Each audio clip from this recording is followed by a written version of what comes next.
인데요. 잠깐 보시기 바랍니다.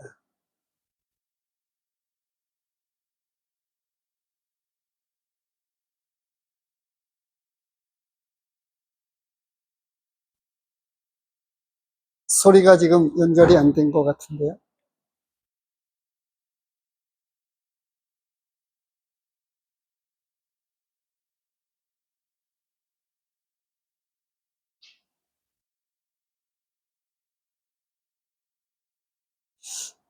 예, 그냥 진행하도록 하겠습니다.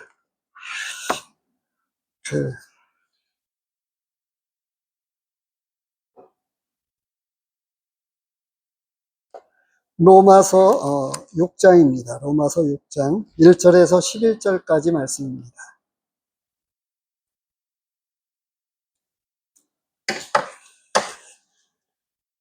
본문에 있는 말씀을 11절까지 6장 1절에서 11절 말씀 읽도록 봉독해 드리도록 하겠습니다. 그런즉 우리가 무슨 말을 하리요? 은혜를 더하게 하려고 죄에 거하겠느냐? 그럴 수 없느니라. 죄에 대하여 죽은 우리가 어찌 그 가운데 더 살리요? 무릇 그리스도 예수와 합하여 세례를 받은 우리는 그의 죽으심과 합하여 세례를 받은 줄을 알지 못하느냐? 그러므로 우리가 그의 죽으심과 합하여 세례를 받음으로 그와 함께 장사되었나니 이는 아버지의 영광으로 말미암아 그리스도를 죽은 자 가운데서 살리심과 같이 우리로 또한 새 생명 가운데서 행하게 하려 함이라. 만일 우리가 그의 죽으심과 같은 모양으로 연합한 자가 되었으면 또한 그의 부활과 같은 모양으로 연합한 자도 되리라. 우리가 알거니와 우리의 옛사람이 예수와 함께 십자가에 못 박힌 것은 죄의 몸이 죽어 다시는 우리가 죄에게 종노릇하지 아니하려 함이니 이는 죽은 자가 죄에서 벗어나 의롭다 하심을 얻었습니다. 만일 우리가 그리스도와 함께 죽었으면 또한 그와 함께 살 줄을 믿노니 이는 그리스도께서 죽은 자 가운데서 살아나셨으니 다시 죽지 아니하고 사망이 다시 그를 주장하지 못할 줄을 알미로라. 그의 죽으심은 죄에 대하여 단번에 죽으심이요 그가 살아계심은 하나님에 대하여 살아계심이니 이와 같이 너희도 너희 자신을 죄에 대하여는 죽은 자요 그리스도 예수 안에서 하나님께 대하여는 살아있는 자로 여길지어다. 오늘 이 로마서 6장 1절에서부터 11절에 있는 말씀을 가지고 믿음의 사람은 죽고 다시 살게 된 사람입니다 라고 하는 제목으로 말씀을 드리려고 합니다. 죽었다가 살아난 사람입니다. 믿음의 성도는 죽고 다시 살게 된 사람입니다. 오늘 이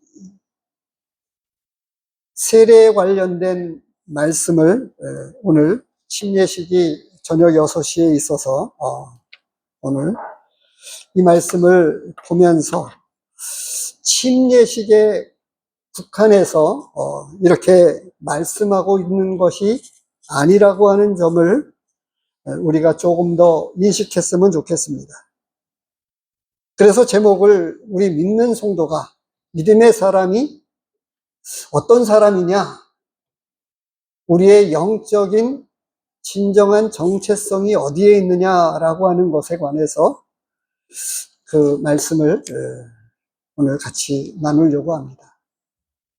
그래서 이 믿음의 사람과 세례라고 하는 이 두 단어를 동일시 여겨주시면 좋겠습니다.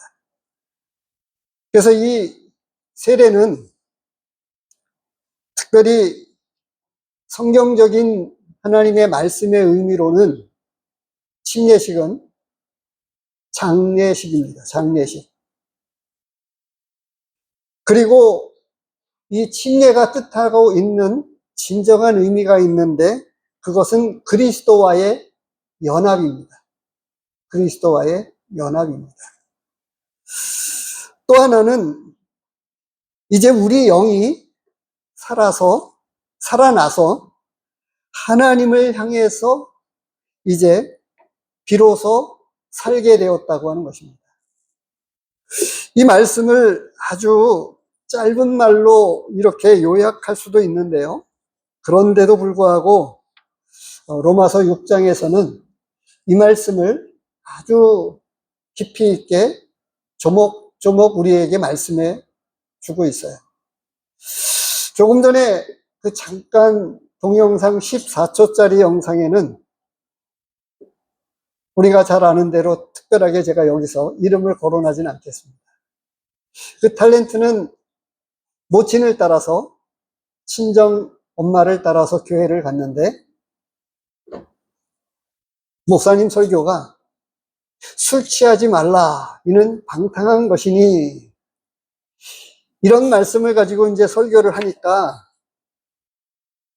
정작 그 자리에 앉아 있었던 그 탤런트는 그 광고했던 사람이잖아요.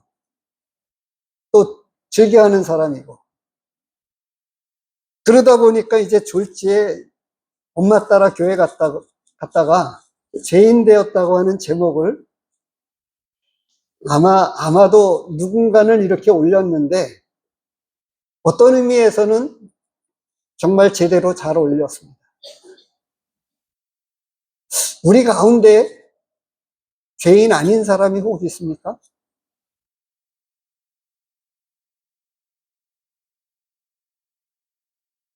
우리 믿는 사람은 아마도 조금은 더 복음적인 또 믿음 안에 있는 성도님들일수록 이제 나는 죄인 되었다가 의인이 되었다라고 하는 이런 생각을 또 먼저 하시게 될지 모릅니다. 그러나 저는 이 두 가지가 조금 더 깊이 있게 생각되어졌으면 좋겠다고 하는 생각을 갖는데요. 아무튼 이제 오늘 말씀을 같이 나누면서 이렇게 말씀을 드리도록 하겠습니다. 죄인 된 사람은요, 반드시 죽게끔 되어 있습니다. 사형 선고가 내려져 있습니다. 그래서 그 사형 선고가 이미 내려져 있는데 도피 중에 있다고 보는 거예요. 붙잡히지 않고 무한정 도피를 하다가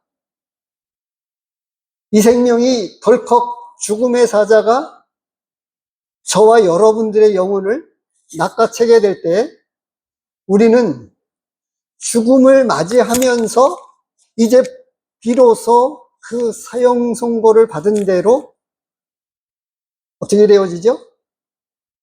죽음에 넘기게 되는 거예요.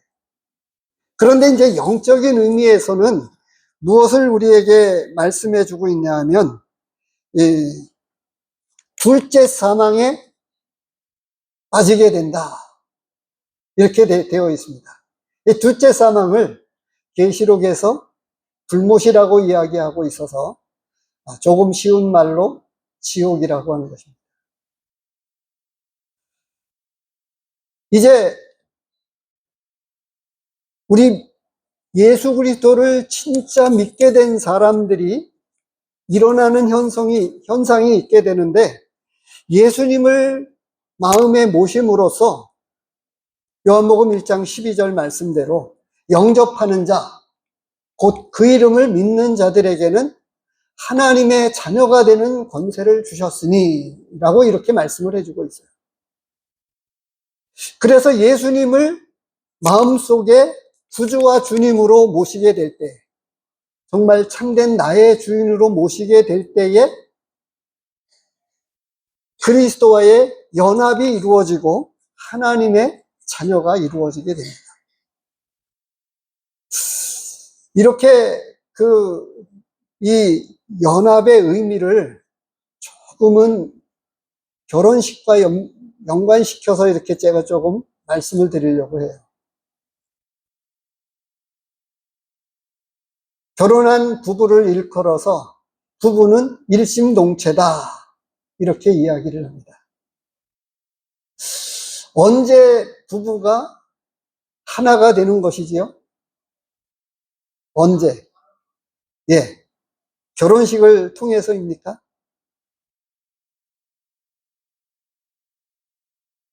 세상에서는 혼인신고가 이루어져야 그 두 사람이 합법적인 부부로 인정을 합니다.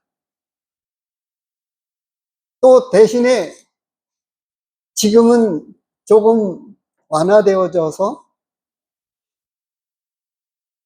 실상의 실제적으로는 부부이지만 동거하게 되는 경우를 부부로 간주하는 경우가 이제는 생겼습니다.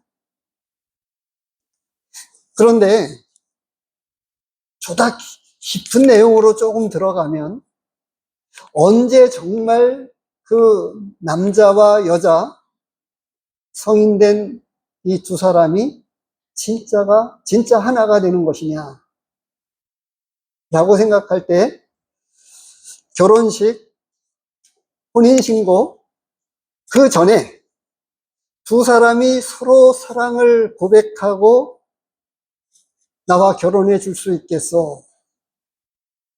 이 프로포즈를 취하게 되고 당신의 프로포즈를 내가 받아들이겠습니다.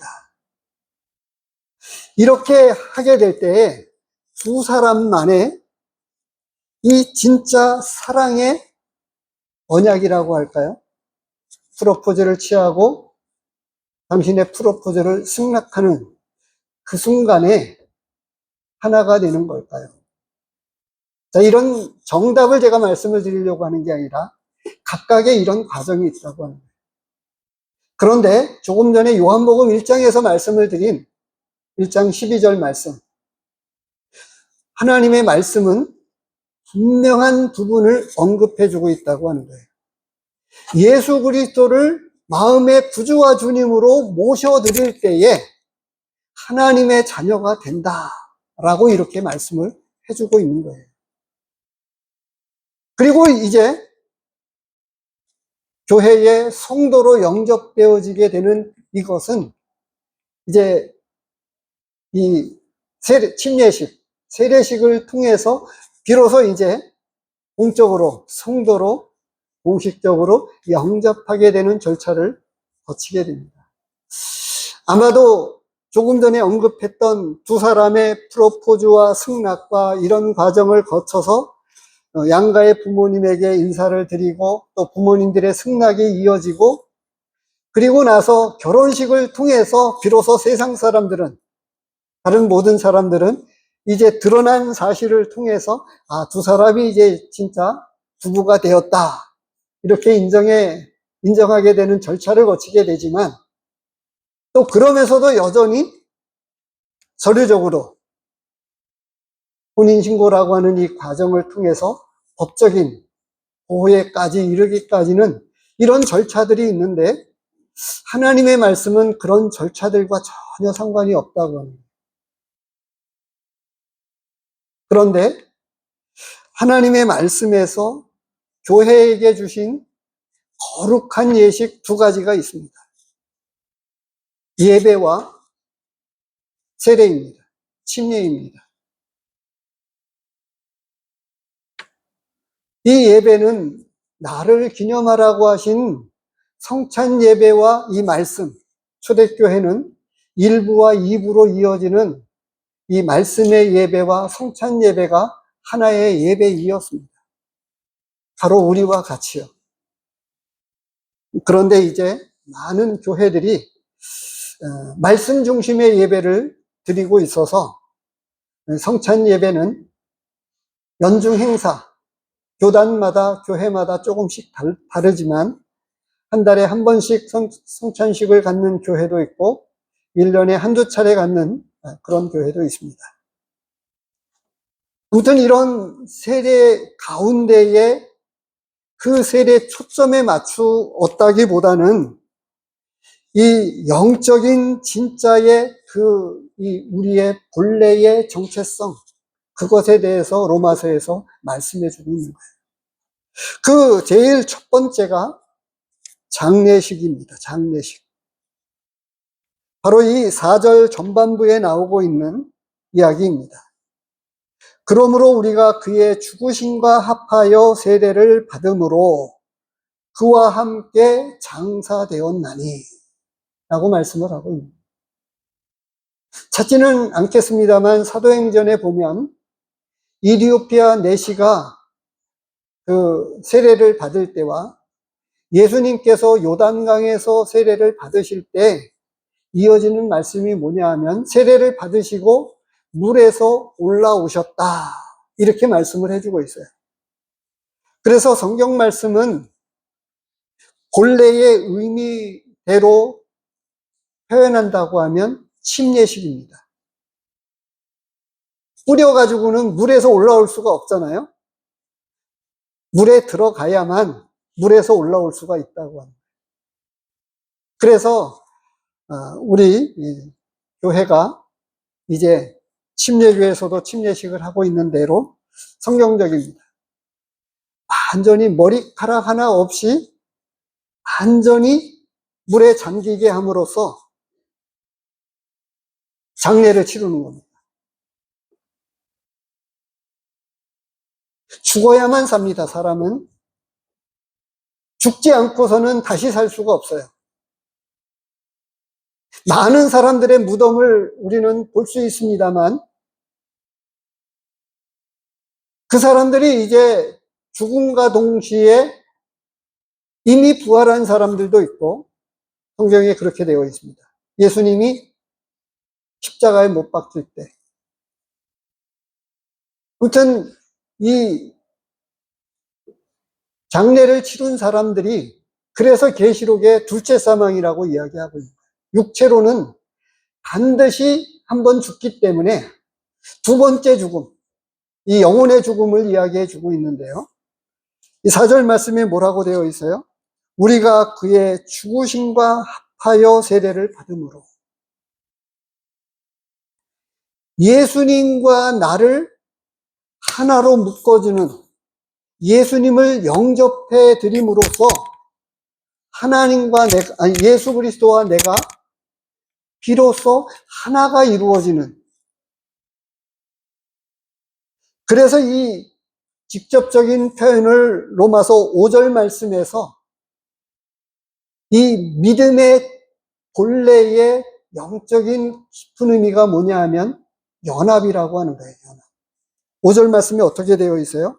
만일 우리가 그의 죽으심과 같은 모양으로 연합한 자가 되었으면 또한 그의 부활과 같은 모양으로 연합한 자도 되리라. 주님을 모셔드림으로써 내가 그리스도와의 진정한 연합이 이루어지는 것, 예수 그리스도를 모셔드림으로써 그렇게 되는 거예요. 그런데 4절 말씀은 무엇을 이야기해 주고 있어요?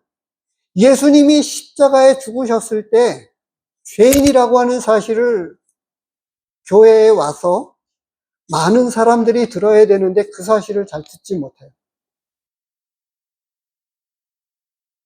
교회는 또 다른 표현으로 죄인들만 모이는 곳입니다. 죄인들만 모이는 곳이에요. 그리고 이 죄인들이 모여서 예수 그리스도의 십자가의 죽으심이 나의 것이 되어서 주님과 내가 연합으로 묶여지게 되어지게 될 때에 예수님이 십자가에 죽으셨을 때 나도 죽었다라고 하는 것으로 내가 받아들이게 될 때, 제가 아까 말씀을 드렸던 결혼 승낙과도 같은 거예요. 예수님의 죽으심을 나의 죽음으로 받아들이게 될 때, 또 다르게 정확하게 말씀을 드리면 이런 것입니다. 내 죄 때문에 내가 죽어야 했었는데 라고 하는 거예요. 그런데 어떻게? 나를 대신해서 예수님께서 대신 죽어주셨느냐? 이해할 수 없지만 이 놀라운 하나님의 은혜와 사랑을 감격하고 기쁨으로, 마음으로 진짜 연합하게 되는, 받아들이게 되어지게 될 때에 예수님의 죽음이, 내 죽음이 되는 것입니다. 바로 이와 같은 그리스도와의 연합을 통해서 이 예수님을 비로소 구주로 믿게 되었다고 하는, 이제 나는 비로소 예수님을 믿은 사람이 되었다고 하는 공식적인 절차가 영적인 장례식, 침례식이라고 하는 거예요. 그래서 말씀에서 이야기해 주고 있는 게 예수님의 십자가의 죽으심을 내 것으로 받아들여서 예수님의 죽음이 내 죽음이 되어지는 것, 이것을 모든 사람에게 공표하는 거예요. 그런 의미가 되지 않겠습니까? 결혼식에서요, 바로 이 남자를 나의 남편으로, 이 여자를 나의 아내로 삼겠습니다. 선서하잖아요. 그러면 어떻게 되어지죠? 남자는 세상에 있는 모든 여자가 있지만 이 사람만이 나의 여자입니다. 이 얘기가 되는 거예요. 여자 입장에서는 이 세상에 모든 남자가 있지만 이 사람만이 나의 신랑이 되고 유일한 남자입니다. 라고 하는 선언이 되는 것입니다. 마찬가지입니다. 예수님만이 나의 구세주가 되고 예수님이 나를 위해서 대신 죽어주셨지만 나도 그때 예수님과 함께 죽은 사람입니다. 라고 하는 고백과 선언이 침례식을 통해서 물에 온전히 잠기게 됨으로써 고백하는 거예요. 실질적인 고백. 나를 장사 지내는 절차로 세상 사람들에게 고백하는 것입니다.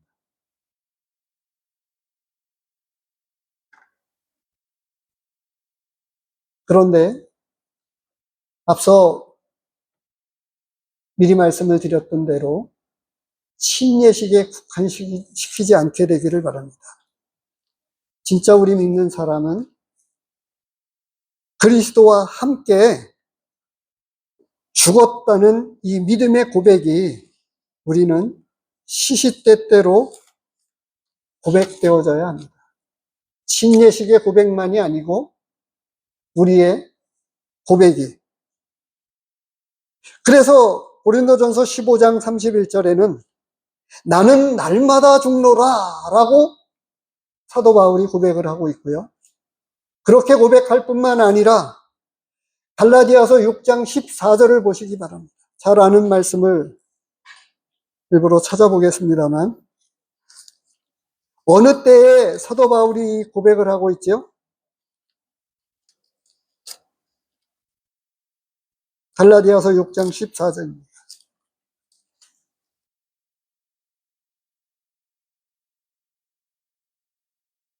그러나 내게는 우리 주 예수 그리스도의 십자가 외에 결코 자랑할 것이 없으니 그리스도로 말미암아 세상이 나를 대하여 십자가에 못 박히고 내가 또한 세상을 대하여 그러하니라. 예수님의 십자가의 죽음을 내 것으로 고백할 뿐만 아니라 더 적극적인 표현을 써서 같은 고백인데도요, 조금은 더 깊이 있는 고백이 되어지죠. 그리스도로 말미암아 세상이 나를 대하여 십자가에 못 박히고 내가 세상에 대하여 그러하다.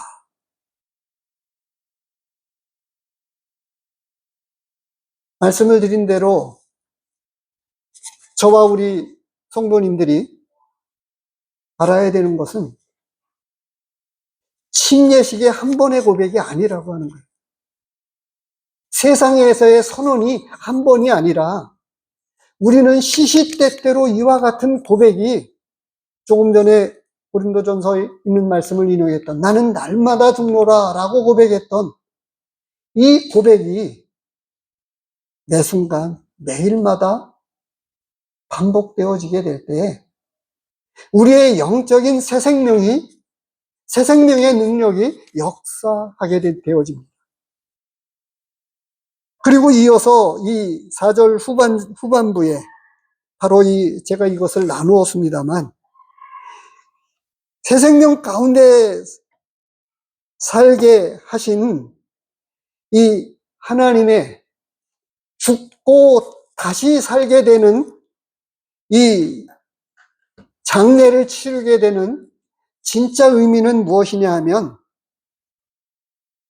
우리로 또한 새 생명 가운데서 살게 하려고 하셨다고 하는 주님의 목적을 받았다고 하는 거예요. 그래서 주보에 올린 대로 믿음의 사람은 새 생명 가운데 행하게 하려는 하나님의 목적을 따라 사는 사람들이라고 하는 거예요.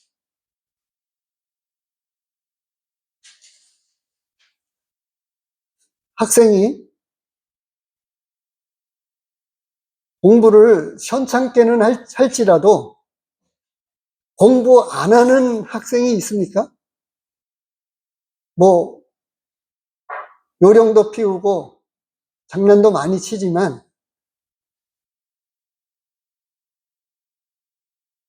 직장인이 출근을 안 하는 사람이 있습니까? 성도가 바로 이와 같은 새 생명의 목적을 따라서 살게 하는 이 하나님의 목적을 갖지 않은 성도가 있습니까?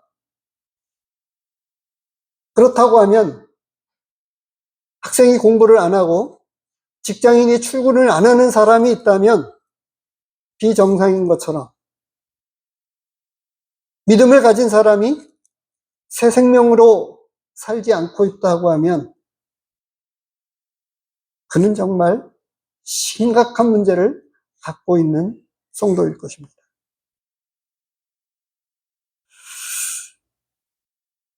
4절 말씀에 이미 언급되고 있습니다만, 그런데 제가 세 번째로 이것을 내려서, 먼저 언급하지 않고 세 번째로 내려서 이 세례식, 이 믿음이라고 하는 이것은 죽었을 뿐만 아니라 이제 물에서 올라왔었을 때의 예수님의 세례와도 마찬가지였고요. 그리고 그의 부활과 더불어서 우리가 다시 살게 되었다고 하는 거예요. 그래서 저와 여러분들이 진짜 믿음을 가졌다고 하면 죽음을 향해서 가고 있는 사람이 아니라 영원한 존재입니다. 영원히 살게 되는, 이미 영혼을 사는 존재가 되었다고 하는 사실이에요. 그래서 죽음의 공포나 두려움을 이겨내고, 그런 분들을 몇몇 분들 보셨잖아요. 보령교회 한 형제님, 지난번에도 언급을 드렸는데, 귀한 일꾼된 형제님이 암에 걸려서 죽음을 코앞에 두고도 농담 삼아서가 아니라 내가 죽거들랑 부조금을 주지 말고 교회 예배당 리모델링 하는 일에 미리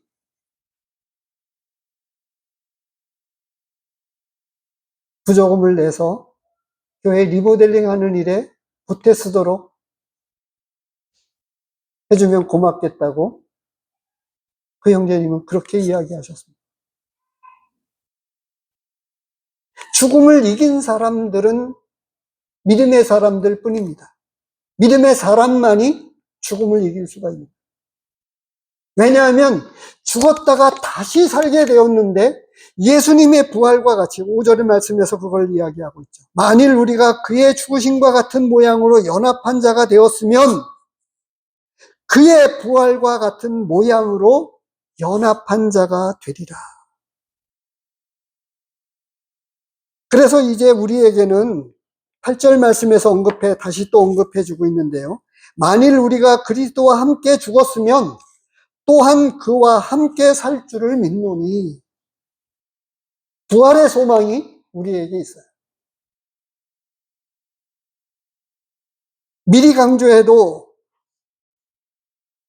그리고 더 많이 강조하고 싶어서 빌립보서 3장 말씀을 언급해서 좀 말씀을 드리겠습니다. 빌립보서 3장을 보시기 바랍니다.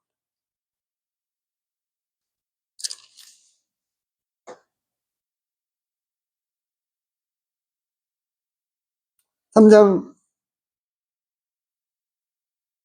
10절 내가 그리스도와 그 부활의 권능과 그 고난에 참여함을 알고자 하여 그의 죽으심을 본받아 어떻게 해서든지 죽은 자 가운데서 부활에 이르려 하노니 내가 이미 얻었다 함도 아니요 온전히 이루었다 함도 아니라 오직 내가 그리스도 예수께 잡힌 바 된 그것을 잡으려고 달려가노라. 형제들아 나는 아직 내가 잡은 줄로 여기지 아니하고 오직 한 일, 즉 뒤에 있는 것은 잊어버리고 앞에 있는 것을 잡으려고 푯대를 향하여 그리스도 예수 안에서 하나님이 위에서 부르신 부름의 상을 위하여 달려가노라. 사도 바울은 왜 죽으심을 본받아 부활에 이르려고 그렇게 애를 썼을까요?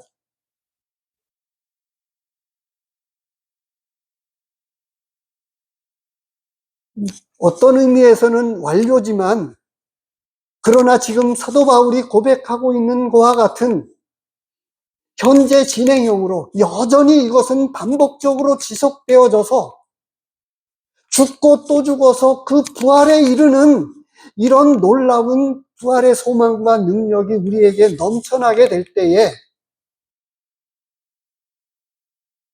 아마도 이 세상에서 가장 엄숙한 장소가 있다면 장례식장일 거예요. 어떻게 생각하십니까? 가장 엄숙한 장소, 장례식을 치르는 장소 아니겠어요? 그런데 믿음의 성도들에게는 그렇지 않습니다. 믿음의 사람들에게는 장례식은 또 다른 소망이고 기쁨입니다. 왜 기쁨이 되냐 하면 더 좋은 곳으로 이사 가셨기 때문에 그래요. 전에 한번 그런 언급을 했는데요. 저희 형님이 사돈어른, 저한테는 사돈어른. 저희 형님의 장모님이 소천하셨을 때에 검은 양복을 입지 않고 밝은 양복을 입고 더 좋은 곳으로 이사 가셨는데 슬퍼할 일도 그리고 검정 양복을 입고 사람들에게 예의를 차릴 필요도 없고 이 기쁨을 전하고 같이 우리도 머지않은 그 좋은 곳으로 이사 가게 될 먼저 가신 장모님을 기뻐하자, 감사하자. 그런 이야기를 들으면서 아멘이 되었습니다. 저희 아버님 바로 눈앞에서 숨을 거두시는 마지막 그 장면까지 목격하고 오히려 저희 식구들은 잔칫집이었습니다. 마지막 순간에 예수님을 영접하고 친히 하나님의 나라로 받들려가는 그 모습을 보았기 때문에 그랬습니다.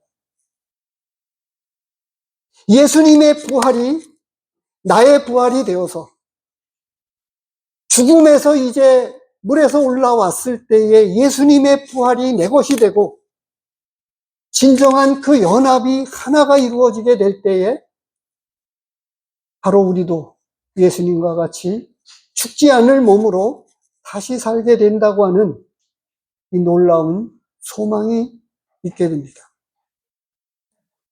그래서 우리에게는 부활과 함께 다시 살게 된 사람들입니다. 영원을 사는 사람들이라고 하는 거예요. 그래서 이 땅에서의 삶을 이 땅에서의 삶을 계획하지 마시기 바랍니다. 영혼을 설계하시기를 바랍니다. 맞지 않나요?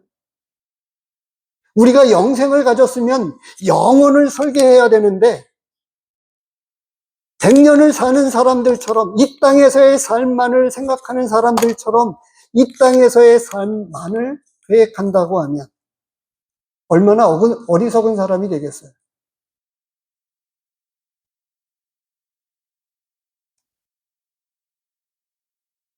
그래서 이 세례와 믿음은 첫 번째로 그리스도와 함께 죽었다고 하는 이것을 고백하고 선언하는 것이고요. 세례와 믿음은, 우리의 믿음은 하나님의 새 생명 가운데 살게 하려는 하나님의 목적을 따라 살게 되는 사람이라고 하는 사실을 분명하게 깨닫는 사람들입니다. 바로 이 세 번째가 지금 이야기한 예수님의 부활과 더불어서 나는 이제 다시 살게 되었고 영혼을 살게 되었다. 고린도후서 5장 17절 말씀을 보면 이제는 이전에 알던 그런 가치관을 다 버리게 됩니다. 새로운 가치관으로 세워지게 돼요. 고린도후서 5장 17절 말씀을 보시기 바랍니다. 16절을 보셔야 더 정확하게 그게 표현되어 있습니다.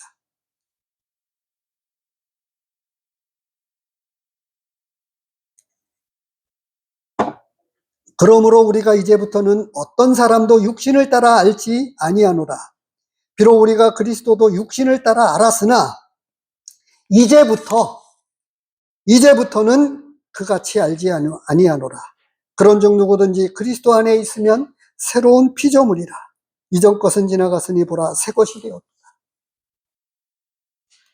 이전에 알던 것처럼 알지 아니하고 이제부터는 예수님과 진정한 연합을 이룬 그 사람들은 세례와 더불어 여전히 믿음을 갖고 있는 우리는 이전에 믿기 전에 가지고 있었던 가치관이 아니라 새로운 가치관, 하나님의 말씀의 기준을 가지고 살아가게 된 사람들.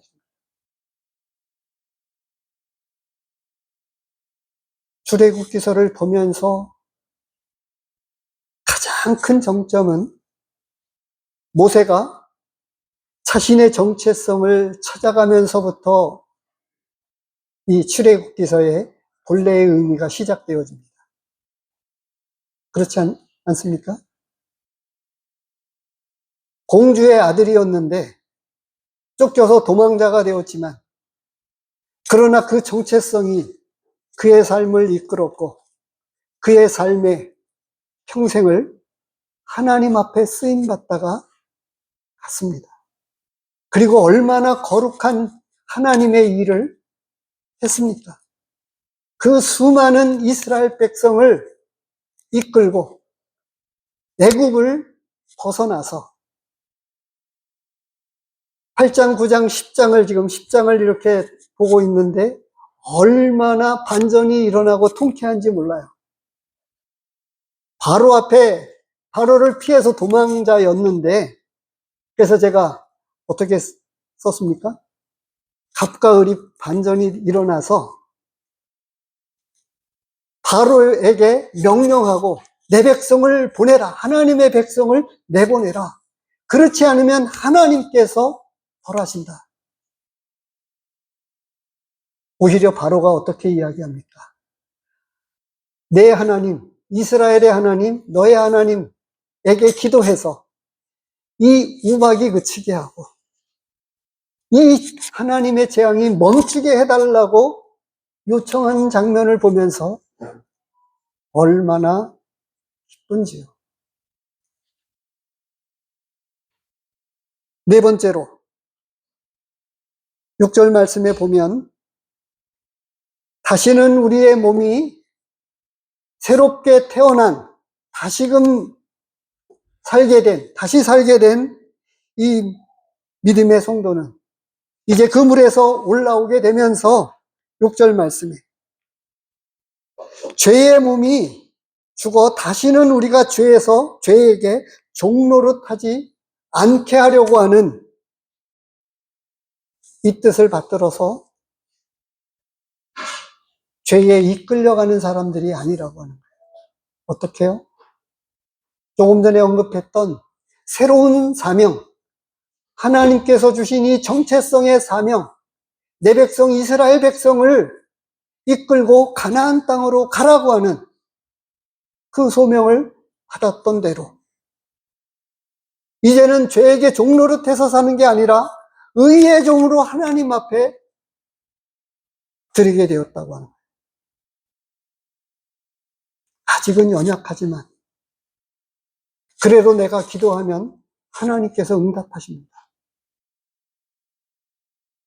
그래서 오늘 그 예배 가운데 제가 그렇게 드린 거예요. 우리 모든 믿음의 성도들이 믿지 않는 다른 사람들을 축복할 수 있는 사람이 되었습니다. 전도하다가 먼지를 떨어뜨려 버리라. 그들이 받지 않으면 그들을 위해서 빌었던 평안이 너에게로 되돌아올 것이다. 이렇게 말씀하셨어요. 다른 사람을 축복할 수 있는 사람으로 우리를 세워주셨습니다. 5번째로, 죄의 몸이 죽었으므로 죽음이 더 이상 우리를 추정할 수 없습니다. 6번째로, 죄에 대하여는 죽었고 이제는 하나님만 위해서 살게 되었습니다. 11절 말씀을 보시기 바랍니다. 이와 같이 너희도 너희 자신을 죄에 대하여는 죽은 자요 그리스도 예수 안에서 하나님께 대하여는 살아있는 자로 여길지어다. 여길지어다. 여기라고 하는 말이 무엇입니까? 새 생명의 역사를 따라 이끄는 대로, 성령께서 이끄시는 대로 육신대로 사는 삶이 아니라 이제 영적으로 다시 살게 되어서 이 새 생명의 삶의 원리를 새 생명의 역사대로 살아가라고 우리에게 말씀하고 있는 거예요. 이걸 이렇게 말씀을 드리겠습니다.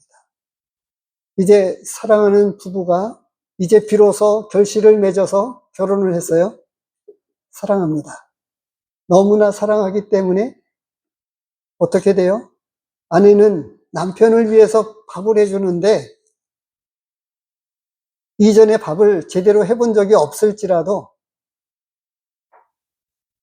같이 있다고 하는 것만으로 즐겁고 그와 함께 먹는 것만으로 너무나 신나고 기쁜 것처럼 그렇게 해야 된다고 말씀하고 있습니다.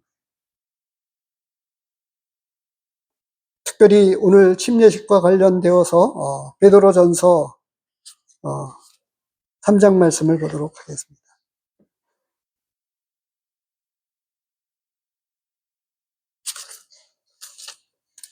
3장 21절입니다.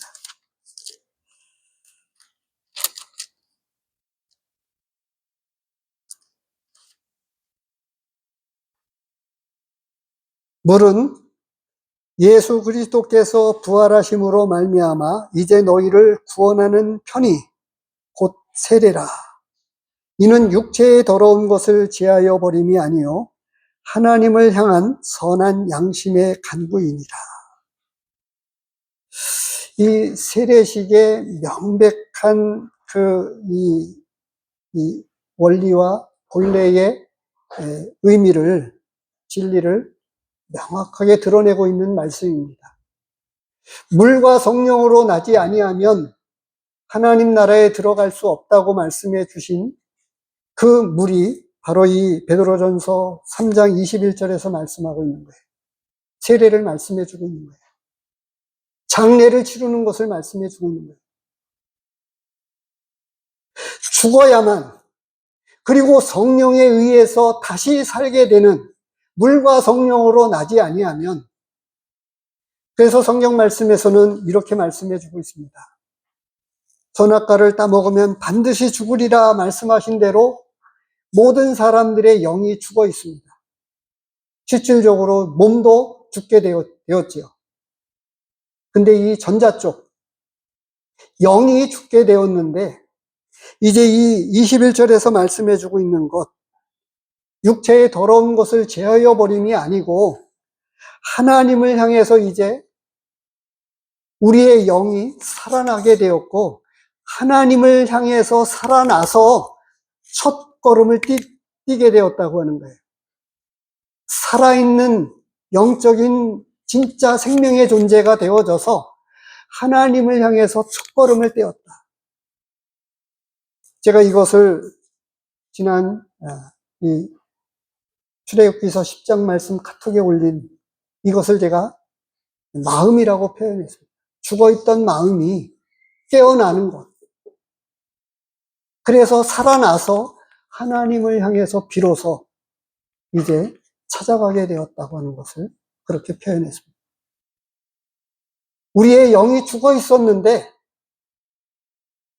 이 세례를 통해서, 아니 믿음을 통해서 이제 살아나게 되었고, 이제 그 첫걸음을 세례와 더불어서 내 믿음의 고백을 통해서, 그래서 진짜는 영접과 동시에 우리의 구원은 이루어졌지만 세상 사람들에게 선언하는 거예요. 나는 죽었습니다. 그리고 나는 이제 다시 예수님과 더불어서 다시 살게 되었습니다. 세상에 선언하고 고백하면서, 그리고 이제 하나님을 향한 그 순종의 첫걸음에서부터 하나님을 찾아 나가게 되는 그 시작을 통해서 하나님 앞에 영광을 돌리게 되는 것입니다. 이 고백이 우리는 매주의 예배를 통해서 계속되어져야 되고, 우리의 신앙 고백은 시시때때로 반복되어져야 함을 사도 바울이 친히 보여주신 빌립보서 3장에 있는 말씀처럼, 어찌하든지 죽은 자 가운데서 죽으심을 본받아 부활에 이르려 하노니 라고 말씀하신 대로 그와 같은 신앙의 여정이, 역동적인 이런 능력의 역사가 저와 성도님들에게 일어나기를 바랍니다. 기도하겠습니다. 아버지 하나님, 감사합니다.